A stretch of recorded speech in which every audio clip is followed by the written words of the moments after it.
sometimes we hold on to a belief because it serves us in some way. We're getting something from this. So what you're going to learn on thinking class is a technique called digging.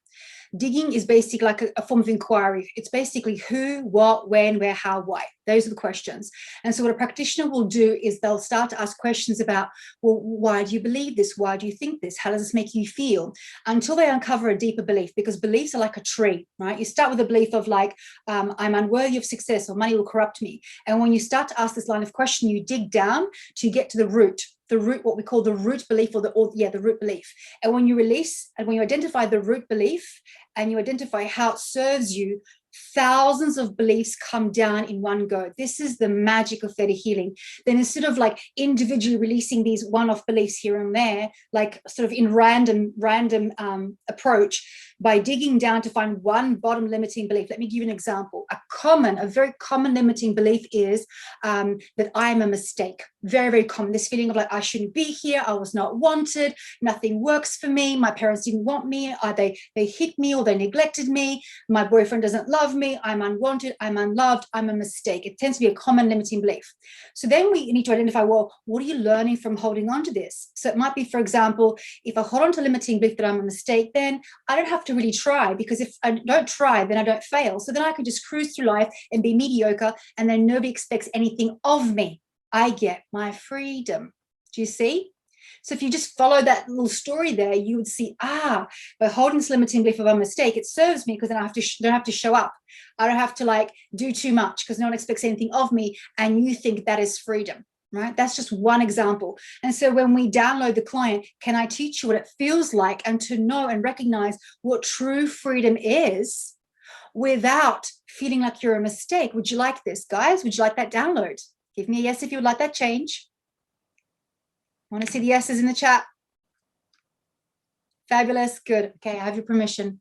So let's release that anywhere, that anytime that someone made you feel like you're a mistake, that you don't deserve to exist, and to show that you don't need to hold on to that as a way to get your freedom, as a way to be safe,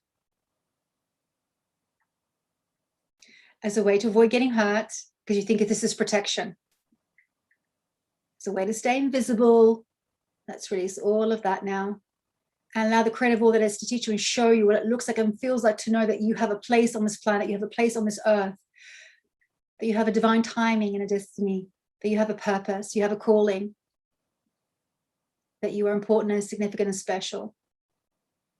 What it feels like in your everyday life. Beautiful. I just see everyone's heart chakra just light up with that one. Beautiful, beautiful.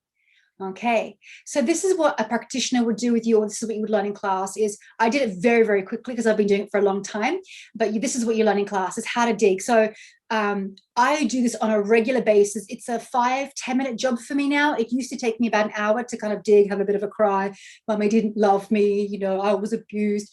Now I've kind of gotten over myself, and it's like release, release, release. Okay, how does it serve me? What am I learning from it? Okay, change it. So my growth is much more exponential now than it used to be, because I'm just willing and open to let go of my story. Because at the end of the day, it's not what happened to you, it's what you made it mean. Okay, it's not what happened to you, it's what made it mean. So let me put into context. You may, as I'm tuning into people on today's call, I feel like there's some childhood abuse for some of you. So if your parents were abusive, either verbally or physically, they were broken people. People who love themselves would never hit a child, right? But they were broken people. So they hurt you, not because you were bad or wrong or evil. It's because they didn't love themselves. So it was not about you. But if you're the child getting hit, getting shouted at, being told you're good for nothing, you're lazy, you're useless, or getting pushed away, you think, oh my God, I must have done something wrong. It's all my fault. I'm the bad one. I don't deserve to exist. You made it mean that it's all about you. And it wasn't. It was never about you.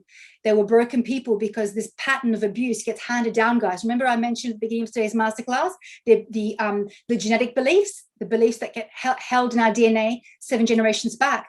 Abuse gets carried from DNA after DNA. I came from an abusive upbringing. I chose not to bring that into my marriage and into my relationship with my children. I consciously chose that, and I did work on myself so that I would not do that to my children. Right? I made a conscious choice to break the cycle, right? I have no tolerance for abuse in my family, no tolerance, yeah? Okay, so this is how fast it can work, okay? Can one deepen their spirituality, enlightenment, and go after material things? Yes. Why are you making money unspiritual? Everything comes from God. This glass, right, was sold from the earth. It came from God. Right? This phone, some man invented it, but the materials were pulled from the earth. Okay. I'm a child of the creator, right? And so is money, right? But we have belief systems that make money bad and wrong, right? The desire for a nice home, the desire for eating organic, right? Okay, organic's quite pricey. You're going to need money for that, right? Some of you've got beautiful manifestations like building a retreat center. That's going to take money, right? You get to choose how you spend your money, right? You get to have the fancy car and the retreat center and donate money, right? We want overflow. You can have money to have, spend, invest, and give. You want abundance. It's not like God says, well, you can have a soulmate and great health, but no, you can't have money because money's bad. Do you see? So we want to be exploring some of your money beliefs, right? There's nothing wrong with desiring material things. This is part of the human experience, right? One of the material things that I totally love is, eating well, like eating good, fresh, healthy food. I don't want to be eating out of a box, right? It's not food. Okay. If it says natural, why does it need to tell me that it's natural in a box, right? Real food comes from the ground, and I want to be eating organic. That's where I want to choose. Okay. So this is where we want to up-level our standards so that we can receive abundance in all forms. And that includes money, right? It's not, and in fact, we do a little bit of work on spirituality and materialism on the course as well. Yeah. So if you've got any questions about which course is right for you, you can definitely book in with a strategy call with our team. So I think Giada's posted the link. So if you're not sure, so if you're completely new to Theta Healing, your starting point is the foundational classes, the Life Awakening, the Basic, Advanced, and Dig Deeper. Those are prerequisites for all the other classes. So you would start there. I know some of you are already Theta Healers, so welcome back, guys. If you've got any questions about specific courses for money mindset, health, relationships, and things like that, then obviously, reach out and book in your strategy call. And, Giada and Lucy can definitely help you and steer you in the right direction. They're also Theta Healers. They can tune in, do a body scan, see where you're stuck, and direct you to what's holding you back and which classes would be best suited for you. That's an interesting question. Karma. Yeah. So karma is actually the law of cause and effect, which says for every action, there's an opposite and equal reaction.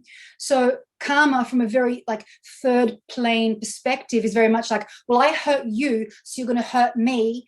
So I know how it feels. That's not necessarily God's truth of karma. It's more about a seeking of balance, So yes, we do work on karma in our classes, but ultimately what Vanna says is that when you do the digging work, you transcend karma.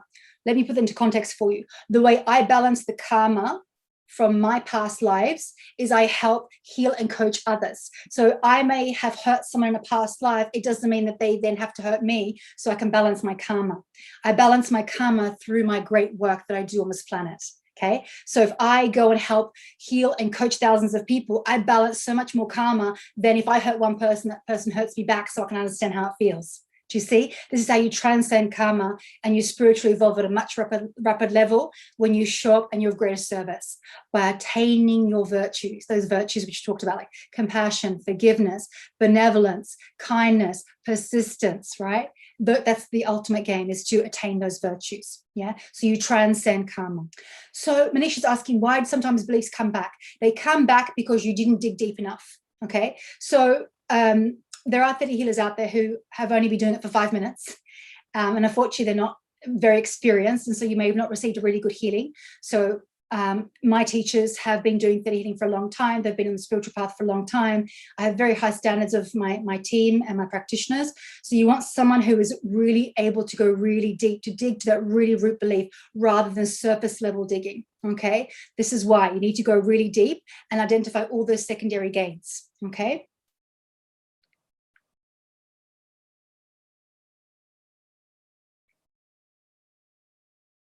So manifesting a soulmate. So we teach manifesting a soulmate in the manifesting, the advanced class, basic. Yeah, you actually learn on basic class. Yeah, the basic class and in manifesting abundance. So just to kind of give you a heads up, Rima, when you manifest a soulmate, there's 2 parts. There's you and the soulmate. So you write a list. You write a list of all your qualities. What have you got to offer the relationship? Remember in today's masterclass earlier, I mentioned about like when we manifest, the common mistake we make is me, I want mine. And we forget about what we're going to do in return. So when you write your manifesting list, you write all the things that you have to offer the relationship, physical qualities, as well as like your value systems, okay? And the other column, you're going to write down what you would like in your soulmate. And again, the more specific, the better. Like you might have your non-negotiables. Like for me, like non-smoker was a non-negotiable. Once a family was a non-negotiable for me. So when you write your list, you have those two columns, what you have to offer, and then the soulmate, okay? And then you're going to use the daily meditation to manifest that person into your life. Now, just know there is more than one soulmate out there for you. Right? You're not looking just for the one. There's many compatible soulmates out there for you. So in the classes room, you're going to learn about the different types of soulmates and the different evolutions of a relationship as well. So we dive into that in some of our relationship classes as well. So you'll learn more about that. But that's kind of like the basics of manifesting a soulmate is what you've got to offer, they've got to offer. Go up and ask the universe for this person. Just know that multiple people may show up, but you must clear your beliefs. Clear your fears of having that soulmate. Why is it not safe? Why you're not worthy? That's what you need to dig on in class. Okay. Beautiful. Okay. Right. We are going to wrap it up. Thank you so much for joining me. I really look forward to having you guys come to our life awakening classes. Okay. The classes are delivered online via Zoom. You'll have Skylar and Vanya teaching those classes. They're interactive, which means 8 days of giving, healing, and receiving healing. And so once you click on the link, you can then choose your dates, which you would like. So you can just pick any of the dates. They're basically sequential. So you need to do the basic, advanced, and dig deeper. And when you do these 3 classes, your intuition will increase and magnify. Your capacity to make better decisions will increase. And you'll feel like a different person. I remember coming back from my class and my husband's like, he couldn't quite work me out because he had gotten a new woman. I had changed so much in his classes. It's like he had to get to know me. And he said this to me, I'm going to cry now. He said this to me about a few years ago. And he says, Anna, I love you more than I loved you before because I've grown and changed into the person that I've become. And it's just, what a gift to be able to learn this technique to become who you truly meant to be.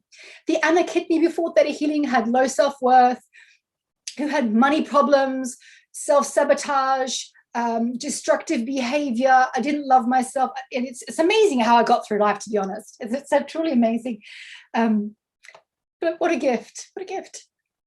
Oh, God, I've got a webinar after this and I can't be crying. That was not supposed to happen. And I want this for you guys. I want this for you. I really do. But you must take responsibility for your crap. You must. Do not be at the mercy of what the media is saying, what the government's saying, or what your parents did to you. You can change it all. If it can happen for me, it can happen for you. Thank you so much, guys. Lots of love. We look forward to seeing you in our classes.